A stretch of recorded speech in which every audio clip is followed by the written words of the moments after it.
నమస్కారం అమ్మా. నమస్కారం అండి. మనోహరి మనోహరి మనోహరి మనోహరి ఇదిగోండి పంతులు గారు, నేను చెప్పిందంతా మీకు గుర్తుంది కదా? అంతా గుర్తుందమ్మా, మీరు చెప్పినట్టే చేస్తాను. సరే, పని అయ్యాక నేను మీకు పేమెంట్ ఇస్తాను.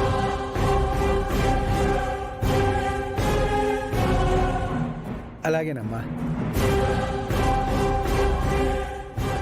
ఇప్పుడు చెప్పు, ఏంటి?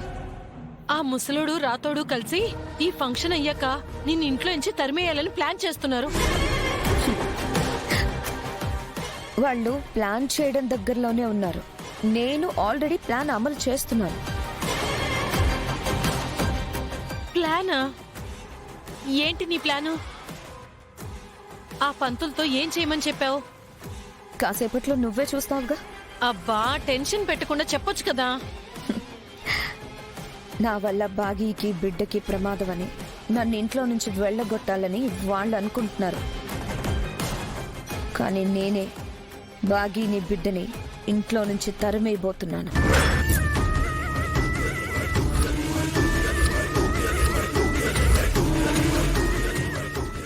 అదేలా మనోహరి? అది ఎప్పటినుంచో నేను కంటున్న కలచంబ. నన్ను చూడ్డానికి వచ్చిన అమర్ అరుంధతిని పెళ్లి చేసుకున్నాడు. నాకు ఆ అమ్మాయి నచ్చింది.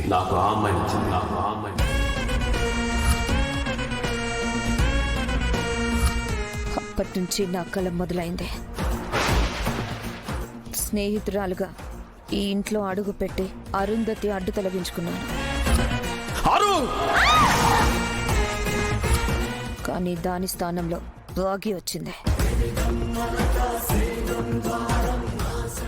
ట్యూషన్ టీచర్గా వచ్చిన బాగిని తరిమేయాలనుకున్నాను, కానీ కుదరలేదు. కేర్ టేకర్గా పిల్లలకు దగ్గరైన దాన్ని దూరం చెయ్యాలనుకున్నాను, వీలు పడలేదు. అమర్ దాని మెడలో తాళి కడుతుంటే నేను ఆపలేకపోయాను.